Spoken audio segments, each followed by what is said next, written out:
Reason. Ho! Oh, say, can you see by the dawn's early light what so proudly we hailed at the twilight's last gleaming, whose broad stripes and bright stars through the perilous fight o'er the ramparts we watched were so gallantly streaming, and the rocket's red glare, the bombs bursting in air, gave proof through the night that our flag was still there. Oh, say, does that star-spangled banner yet wave o'er the land of the free and the home of the brave? Hey, ho! Ho! Word, ho!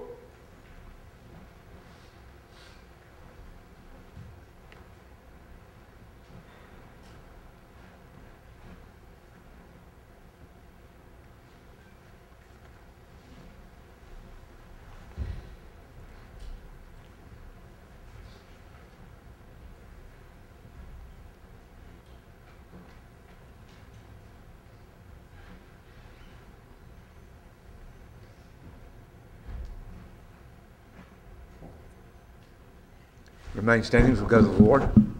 Heavenly Father, we just thank you for the opportunity and the privilege of being here today. We've come to honor these who have given their lives so graciously to save ours. We thank you that we can come to honor the families who are here representing them and the friends.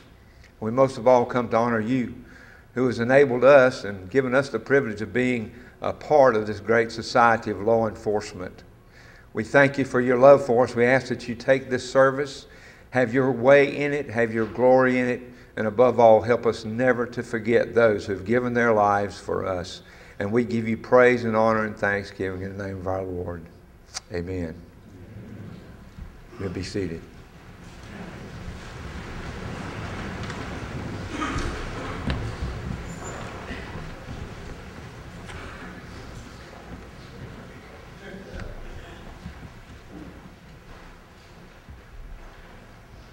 Good afternoon. On behalf of the Fraternal Order of Police, Rocky Mount Lodge number 46, Blue Knights Chapter 21, and Blue Knights Chapter 8, we would like to welcome each of you to our annual Peace Officers Memorial Service dedication.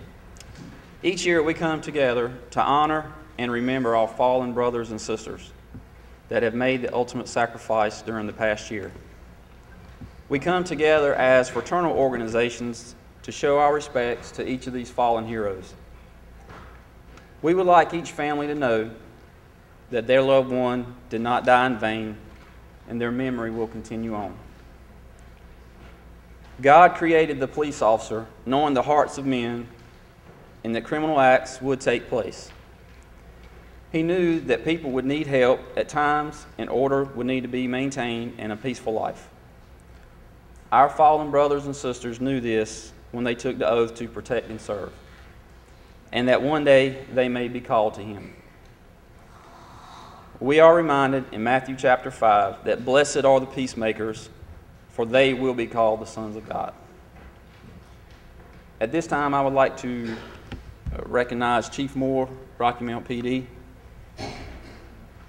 Chief Johnson, Director of Public Safety, Kinston, and Jason Hunt, Chief of Police of Wilson Community College. When I call your name, please stand up and be recognized. These persons will be making short remarks in reference to our fallen. Steve Howell, Field Representative for Renee Elmers. North Carolina Attorney General Roy Cooper. U.S. Marshal Scott Parker. Nash County Sheriff Dick Jenkins.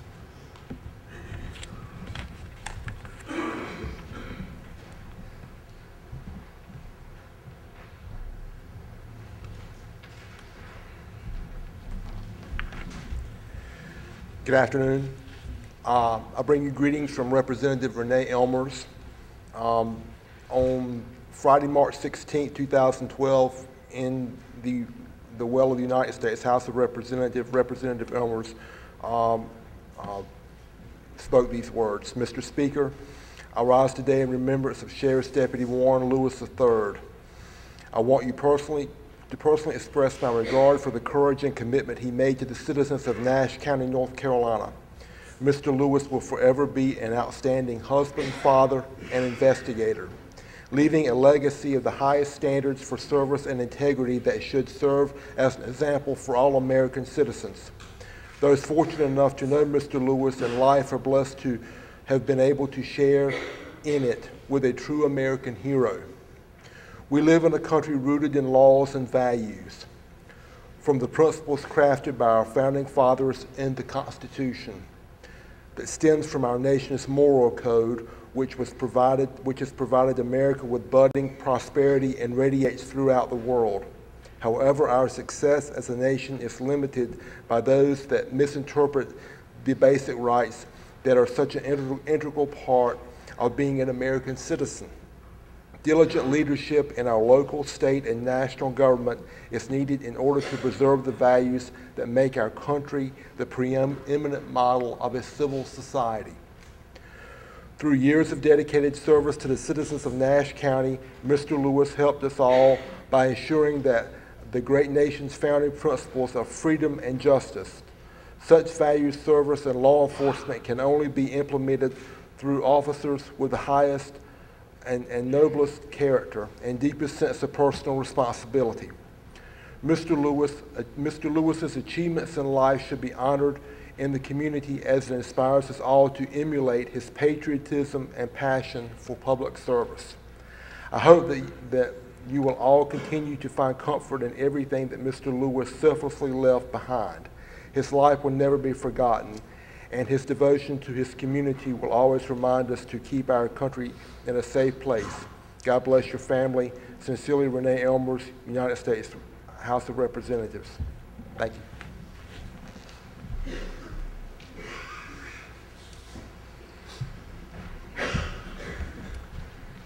To the Fraternal Order of Police, to the Blue Knights, Sheriff Jenkins, U.S. Marshal Parker, brothers and sisters in law enforcement, friends and family, and citizens. I have many duties as Attorney General of North Carolina, the most sacred of which is Chief Law Enforcement Officer of the state. Working with the men and women in law enforcement is an incredible experience. Knowing their families is as well. Peace officer, law enforcement officer, a noble calling. Who else do we ask to go out every day with the shield and the gun and ask them to risk their lives to keep us safe? When every single day A bullet could find its mark, a fire could overcome, a car could swerve the wrong way. And the families are at home with this knowledge. Words are inadequate to express what we feel at a time like this. Here honoring Sneak and Tim, but also all of the fallen officers that have served bravely over the years. We want to remember them this day. We want to thank them and their families for the ultimate sacrifice. On May the 8th, we will have our annual Peace Officers Memorial Day in Winston-Salem. We invite you to come. At that time, we will honor all of the families of peace officers who have lost their lives in the line of duty. I go very early that day and I spend time with the families. It's an incredible experience to be with them and to see their sacrifice and to just say over and over and over again, thank you, thank you, thank you. I think there is one thing, well, there are actually a number of things that our fallen brothers and sisters would want us to do. One would be for us to go out and demand greater support for our law enforcement officers across this state. We need to go to city councils. We need to go to county commissioners. We need to go to state legislators and members of Congress and say, law enforcement officers need better pay. Law enforcement officers need better training. Law enforcement officers need better equipment. Law enforcement officers need earlier retirement. Not only do they risk their lives every day, but scientific studies show that the stress of the job causes officers to die earlier. We need to work for those things, for more support for the men and women who go out and risk their lives every day. We also need to, when we see them on the street, to go up and just say thank you. Thank you for the job that you do. Thank you for risking your life. Thank you for working to keep me safe. And over the last decade, we have seen a decrease every year in the rate of crime, and it is due to the hard work of our men and women in uniform who work so hard to keep us safe. Thank you for gathering here today. I came with my dad, Roy Cooper, who is on the front row. This is home. Nashville, North Carolina is where I grew up. This place is very important to me. And Sheriff, to see the working deputies here, and Chief, to see the working police officers who are out there protecting the citizens of Nash and Edgecombe County, I am deeply grateful. And I am grateful for all of you who are here today to honor these men and women. Thank you.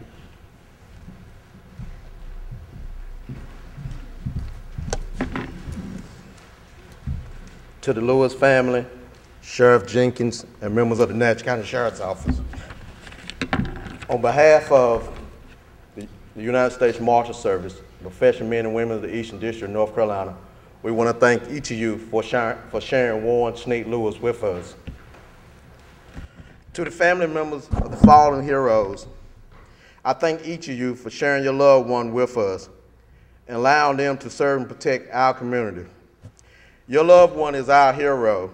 They died while protecting our community, our homes, and our family. Their death was felt deeply by you, their loved ones, but also by the community that they served and protect, and their brothers and sisters in law enforcement, many who are gathered here today. Each of them dedicated their lives to enforcing the laws of the community, the state, and this great nation. I ask each of you to remember that it's not how these officers died that made them a hero, it's how they lived their life. I know how 7 of these officers lived their life because our path crossed in law enforcement. I attended 7 of our honorees' funeral service. 1 of the 7 sponsored me in the basic law enforcement training, and 3 who I worked with at the same law enforcement agency.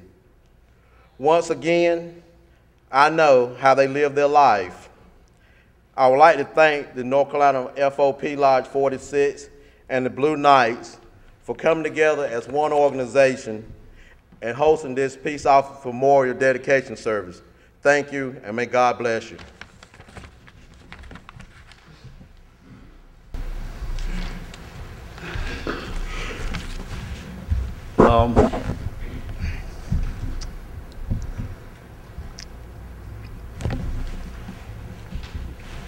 I think Marshall Parker said it best.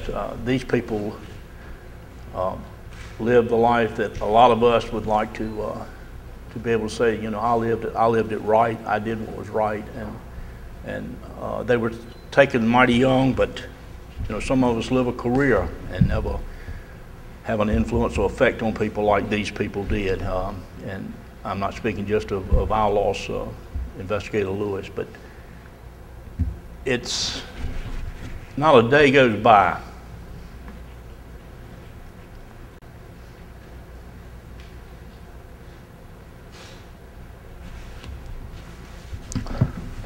that I don't think about Sneak, and it should be that way. We should never forget him. We should never forget these others that have given their lives for our safety. And as long as I live, I'll remember these people. I've been in this business or trying to do it for 47 years. And if and I said this earlier, the times I've spoken, and some of you have heard me, if I have just a little effect on people the way these men had and these women had, then I think my life would have been successful and my career would have been successful. But they have had an effect, a long-lasting effect on people, this profession, which is not easy. And they didn't go in it because it was easy. And like the Attorney General said, they didn't go in it for the money. They did it because they wanted to dedicate themselves to helping other people. And I think an example is what they did. They gave the maximum that anyone could ask. And they did it in a very professional way that I am proud to say I'm a part of this profession. And probably the best thing of all is they did it, and the good Lord above knows they did it, so you can only imagine where they are, and we should hope to go there ourselves. So if we can pattern ourselves after these officers, then especially you young ones, it's probably too late for me, as old as I am, but some of you young ones would have an excellent career, and you could say, well, you know, a job well done. And I'll say this, I can't say enough. I could stand up here all day, but the way they lived and the way they worked, I think it says it all. And again, I'd like to thank all of you for coming. It is quite a turnout, and it speaks high of these people. And thank you so much.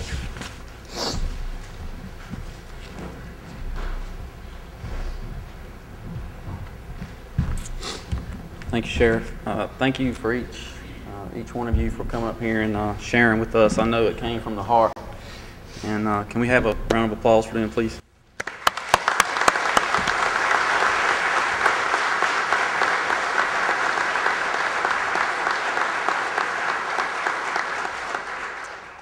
Now I'd like to introduce our memorial address speaker, Judge Douglas McCullough, Associate Judge of the North Carolina Court of Appeals. I'll just give a brief history of the judge here. Native of Swansboro, attended University of North Carolina at Chapel Hill and the University of South Carolina, where he majored in law. He is a retired colonel, United States Marine Corps. Through his career, he has, I can't say enough, I'm just going to go through here. He was part of the Philadelphia Strike Force organized crime and racketeering section in Philadelphia, Pennsylvania. Legislative counsel and staff director for Senator Harrison Smith in New Mexico, and with the council to Senate of Ethics Committee, served as staff counselor on several investigations. and currently he is now the Associate Judge of the North Carolina Court of Appeals.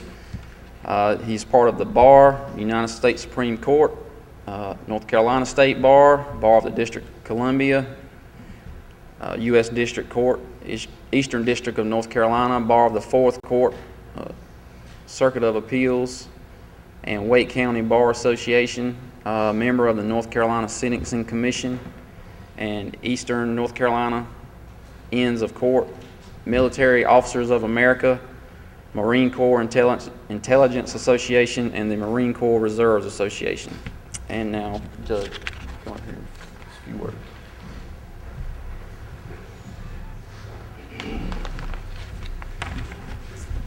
I want to thank you very much for allowing me to participate in this event with you. I have a strong background in law enforcement myself. I was the first assistant in the U.S. Attorney's Office. I've worked with the Attorney Generals, the district attorneys throughout this area in eastern North Carolina from 1981 through 1996 when I retired. In 2000, I was elected to the North Carolina Court of Appeals and have now been twice elected by the people of the state to that position, for which I'm very honored. And have known Scott Parker, your U.S. Marshal, when he and I were chasing down bad guys together. And so I fully know the job you do and appreciate it more than anybody would know just looking from my resume.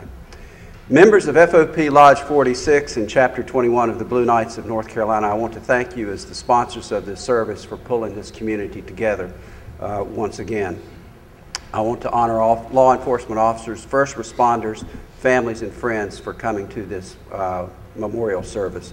I was both honored and humbled when Scott Parker, my friend of many years, asked me to participate in this service where we try to honor those who have fallen in the line of duty. Today in our society, there is no more dangerous occupation than that of the sworn law enforcement officer.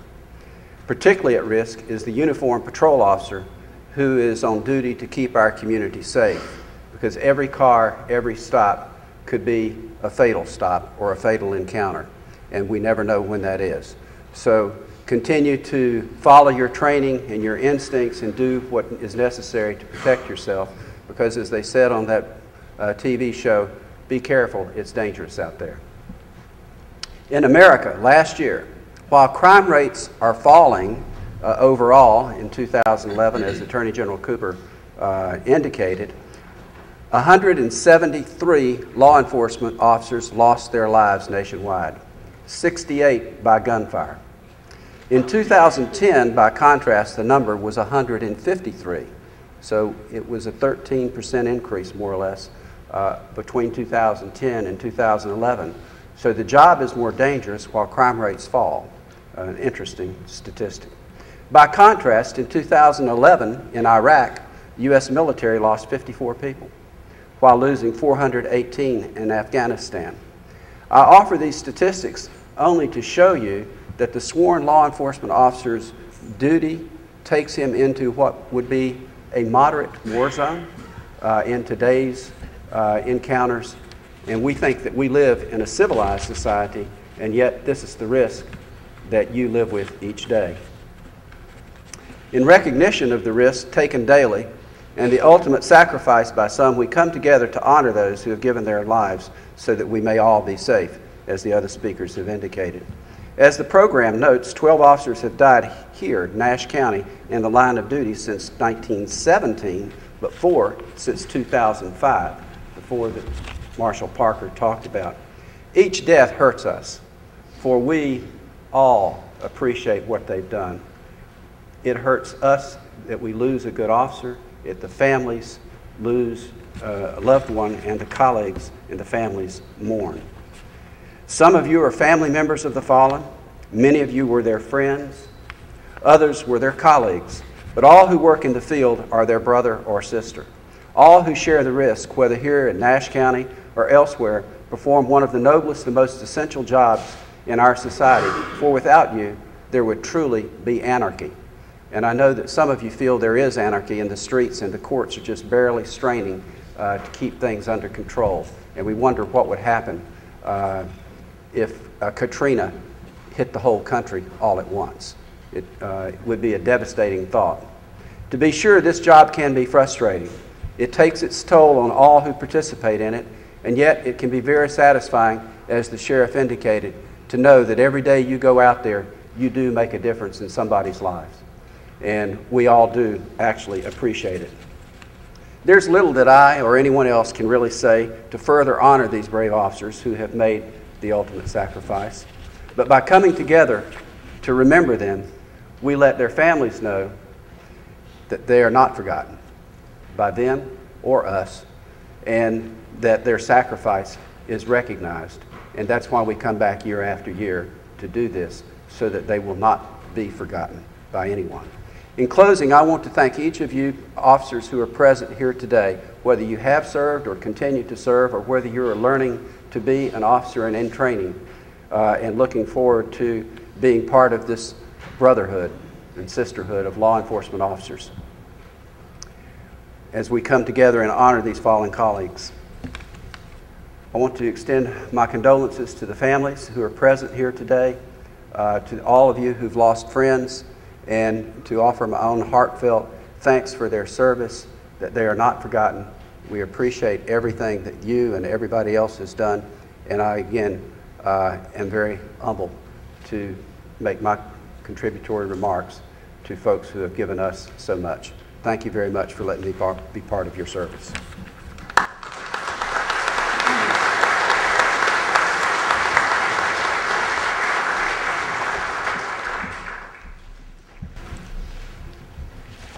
Our fallen heroes: Matt Ransom Gwatney, Tarboro Police Department, end of watch, March 3rd, 1917. May I please have a family member or representative step forward? Plumer Ray Riggin, Tarboro Police Department, end of watch, March 3rd, 1917.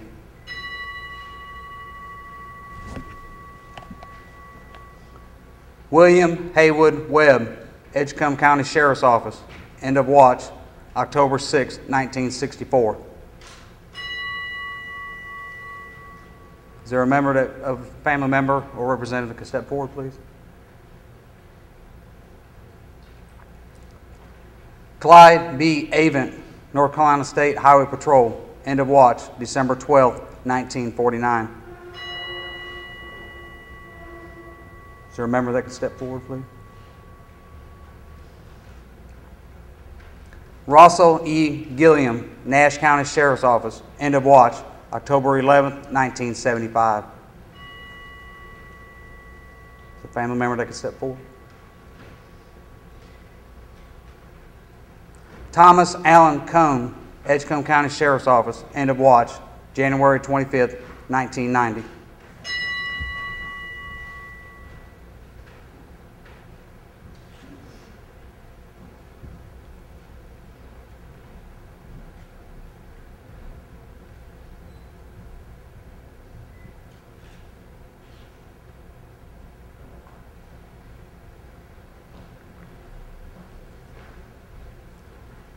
Willard Wayne Hathaway, Sharpsburg Police Department, end of watch, July 18, 1997.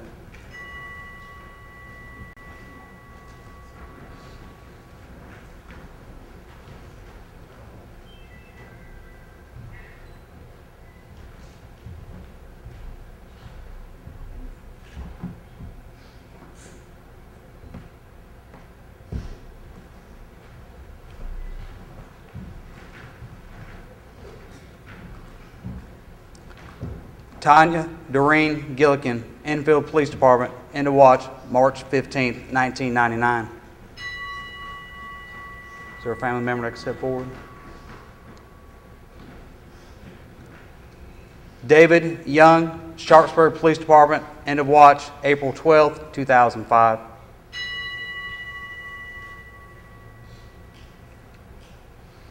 Alan Christopher Silver, Rocky Mount Police Department, end of watch, May 2nd, 2007. Is there a family member that can step forward?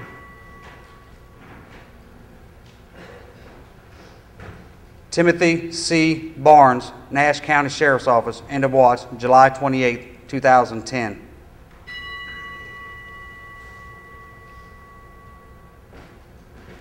Warren Sneak Lewis III, Nash County Sheriff's Office, end of watch, June 9, 2011.